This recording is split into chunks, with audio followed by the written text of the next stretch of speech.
Hey guys, how you doing? David Luke is back here.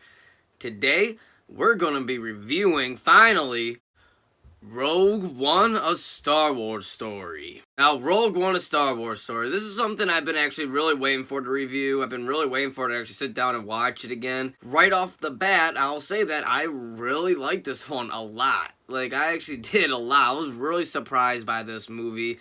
By the trailers, I thought I was gonna be with it, but I actually end up really enjoying it when I watched it, and I enjoyed it even more the time with the more times I've watched it. I really was excited to go and review this movie and sit down and watch it again because it's been a while since I watched it. Now, with my Star Wars reviews, I usually go from the bad things and then I go to the good things about it. So, of course, like always, I'm going to start out with the bad things of Rogue One.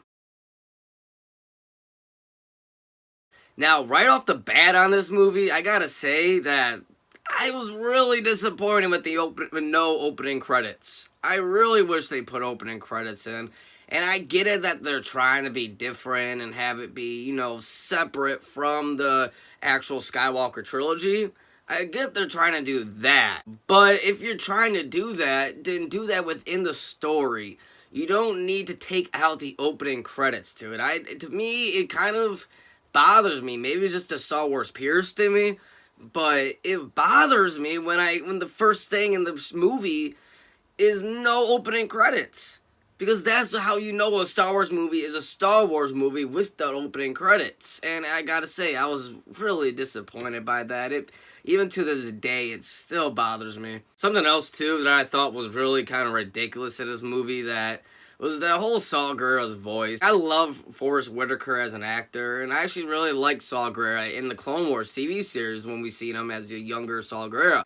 I don't know, it just, every time I hear his voice, it just really bothers me. It's almost cringy. It's like, this doesn't really fit for me. I think he's a little bit more overacting. If that's a word, overacting. That's what it feels like. Reminds me of the Christian Bale's Batman voice almost. It's just way over the top, way overacted.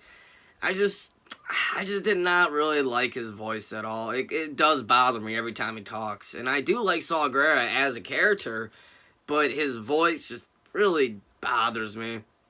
Now, speaking of Saw Gerrera, that whole scene with the squid octopus thing, what was it called? Like the Bugale or I don't know. It was when he was on his Bodhi's face and like kind of reading his mind.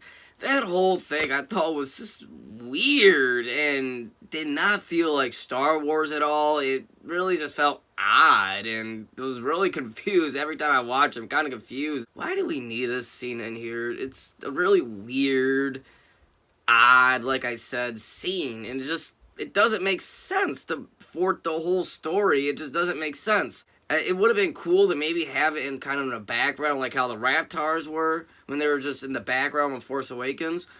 But these ones, they were kind of, I don't know. I just did not like it at all. I thought that whole scene could have been cut and replaced with maybe more better scenes. One of my final things that I just didn't really like about this movie, and I know that it was a big problem in the whole production with the directors getting switched off and getting a new director in at the final way through the movie. Last 30 minutes of this film, it almost feels like a different movie completely. Throughout this film, it's more of them on a mission to go find her dad and to basically find the plans to the Death Star. The final 30 minutes of this film, it turns into basically a full-on spy movie, a spy and a war movie, which personally I would have preferred.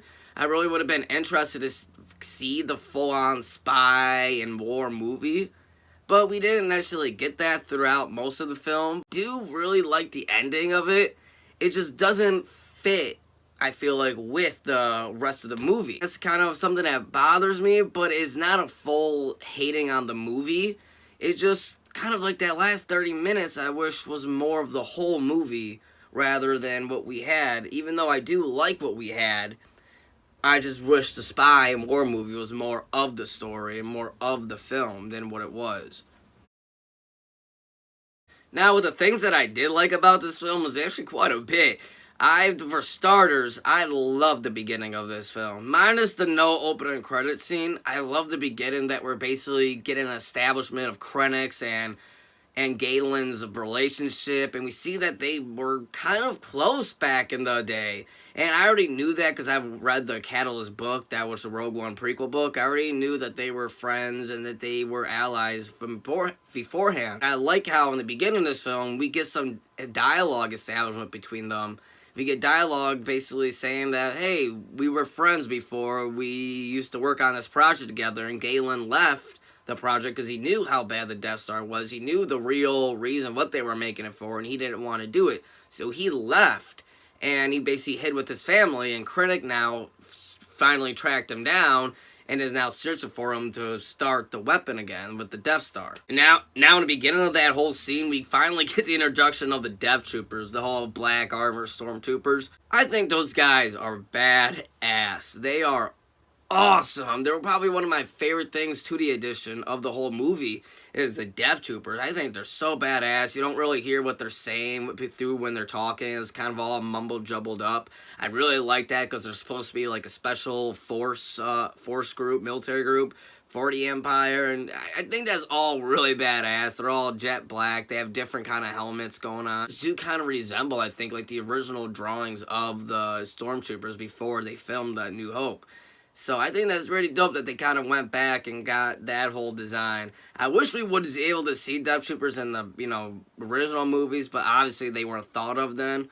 But still, they would have been awesome to see in the original trilogy. Our two main characters, Jyn Erso and Cassian Andor, I really like these characters. Like, there's some really interesting characters. With Cassian Andor, we kind of learned that he used to be a separatist, that his family, at least, was a separatist, because like he said, he was in this war since he was 6 years old. And he's obviously, like, in his late 30s, early 40s, so I would say that his family and him probably were part of the separatist movement back in the Clone Wars, which is really cool. I love the connectivity that it does with that, how it connects him to the Clone Wars, and I just really find that interesting, and it makes me really interested about the whole character of Cassian, and I want to learn more about him. I think now they're actually about to release a Cassian Andor TV series on the Disney Plus streaming service, and I'm definitely all there for that, because Cassian Andor is an awesome character. Same thing with Jyn Erso. I think Jyn Erso is a really cool character. I like learning about her. We basically know that she's basically a runner. She deals with people. She's almost a criminal, always getting arrested, having different names, having new lifestyles all the time. She's just basically on the run, and that's what she does until the Rebel Alliance picks her up. And then she basically has a new meaning to her life and a new reasoning. And I just find her as a really cool character, and I like learning about her. I also really like K2SO. I think K2SO is a great addition to the Star Wars universe. He's a really funny droid, and unlike L3 from Solo, K2SO is actually really funny, I think. I think he's a really funny guy, he's not a guy, but funny robot, funny droid. Every time he says something, it does make me laugh a lot. I think Alan Tudyk, who plays him, did a fantastic job playing him. Now, one thing that really threw me off guard on this film was the return of Grand Moff Tarkin. That was such a big, good surprise to me. I was so shocked when he first showed up on screen. Like, we only see the back of him, and at first I was thinking that, okay, we're just going to see the back of him and hear him talk. No, we actually see him, and they have that whole face CGI stuff going on. Wow, I was surprised. I was really surprised by how good it looked. Like, it looked really freaking real to me, at least. I heard some people complain saying they didn't like it, but I don't see it at all. I think it looked great. I thought it looked flawless almost, especially his voice. The guy who was playing him did a magnificent job on his voice. I think that's the same guy doing the voice who's playing him. I'm pretty sure it was. I hope it was. But he did a great job with the voice. He walked just like him. He looked just like him. It was done so good. And I really love that they threw that little thing in there for us. Because he's actually Tarkin is in there for quite a bit. I think every time he's on screen, it's like watching Tarkin from A New Hope.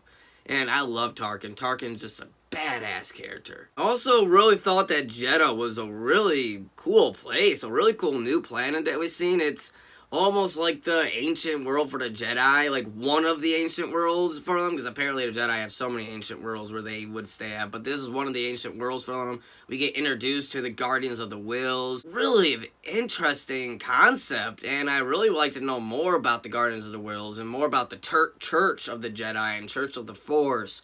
We see old Force temples, old Jedi temples. It was interesting to know that the Empire has actually taken the crystals from the temples, the Kyber crystals, to power the Death Star, and that's what powers it, and basically is the laser that we see that destroys the planets, is those crystals that the Jedi made. And it's kind of almost ironic that the things that the Jedi use for protection is now being used by the Empire for destruction, and it's kind of an ironic, weird way to look at it, and I find that really interesting. One little thing that I really appreciate about this too is the little nod to Hera Syndulla from Rebels. I really like that because in one of the scenes in the backgrounds and the Rebel base, you hear one of the people on the speakerphone or whatever basically go, Hera Syndulla, please report to whatever. And I really like that. I really like that little nod and little thing they put into for the people who watch the Rebels TV show and in the comics and all the cartoons. I really like that they put that in there, and I hope that in the future films they do that more often, because I think it works so good when they do that. And it's really, I appreciate it a lot. I appreciate it a lot when they put that stuff in, because I watch the shows and I like this character a lot, and it appreciates me that they're paying attention and they put that in there. I love that a lot. The whole final battle war scene that was going on at Scarif, I thought was awesome. I thought that was a straight up war movie going on. It felt down and dirty. There was gunfights going on. There was soldiers on both sides fighting, dying. I thought it was all just like a full on war film. And I think it was done so much better than what Attack of the Clones did in the final couple minutes of Attack of the Clones. This succeeds it in so many ways. And I think a lot of this movie succeeds Attack of the Clones in many ways. I do not like that movie, but still, this is a Rogue One review. But I thought that the whole war scene at the ending was done really good, and it reminded me a lot of other war movies, and I think that's why it does it so good, is because it really felt like not necessarily a Star Wars movie, but an actual war movie. And I love that. That's what I wanted more of this movie to be, is more of a war film. And we get that finally in the last like couple 20, 30 minutes of the film. Yeah, and I gotta say, as much as it hurt me when it happened, all the characters' death scenes in this film actually were done really well and really impactful. Like, I actually felt a little choked up every single time one of them died. Like, it really hurt me, especially with K2. When K2 left, oh, it broke my heart, because I love K2. And to see him go, and to see all the other people we've been following throughout this whole movie go, was really a heartbreaking moment, I thought. I thought it was really heartbreaking. Now, I can't do a Rogue One review without talking about the best thing in this entire movie, which is that Darth Vader scene. Whew! That Darth Vader scene was just amazing. It was terrifying. You could just see Vader's silhouette come and hear his breathing. And then all the rebel soldiers, just you see it in their face, they're like, oh shit, open fire!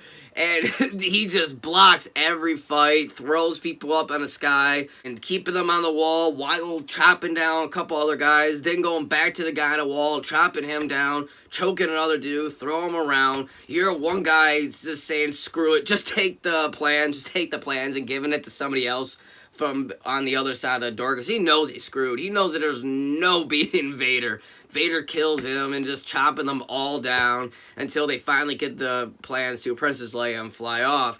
And then Vader, of course, doesn't get to chop them down, but you know what it's leading up to, and it basically ties into A New Hope, which we kind of get now that Rogue One takes place like a day, maybe a couple hours before A New Hope. I love that little connectivity that we get. We get a nice connectivity of it, and even Darth Vader, like his costume and the way how his whole look is, looks exactly like the look of A New Hope. And I know that they changed Darth Vader's style, like not costume fully, but they made some modifications to his costume throughout the movies. But this one looks identical to The New Hope, which is, I think, is a really nice touch that they put into, and I really appreciate that they did that. So my final scoring of Rogue One, A Star Wars Story, I am going to have to give it a 8.5 out of 10. Yes, an 8.5 out of 10. I actually really enjoyed this movie a lot. I would have made a few different choices if I would have made this movie. There were some things that I would change up in here. But at the end of the day, the final movie that we got, I thought was really good, really enjoyable. I can watch Rogue One whenever and enjoy it the same amount as I did. Still have the same problems with it, but I think the stuff that I like about it really overtops the stuff I didn't like about it. I think that's a good sign, and is probably one of the best Disney era Star Wars movies in my opinion. So what did you guys think about it? Do you agree with my points? Did you disagree with my points? Let me know down in the comment section below. And also, if you liked it, give this video a like, and if you want to see more, subscribe for more. Thank you guys. See you later.